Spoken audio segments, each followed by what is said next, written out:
beinni hendi. Það er bara þannig, það er velum nefna passa stöðuleikaninn uppi. Eitt sem þarf að hafa í huga er ef fólk kemur með bakvandamál, þá jafnvel er betra að sleppa færa bara bjöllun yngur niður. En þá erum þannig hérna, snabbt upp og svo fyrir við rólega niður. Svo hérna upp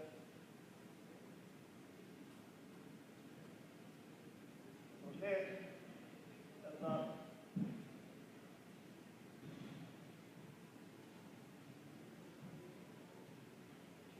Fólk með bakvandamál mun ekki bregðast vel með þessa æfingu, þannig að látið vita því.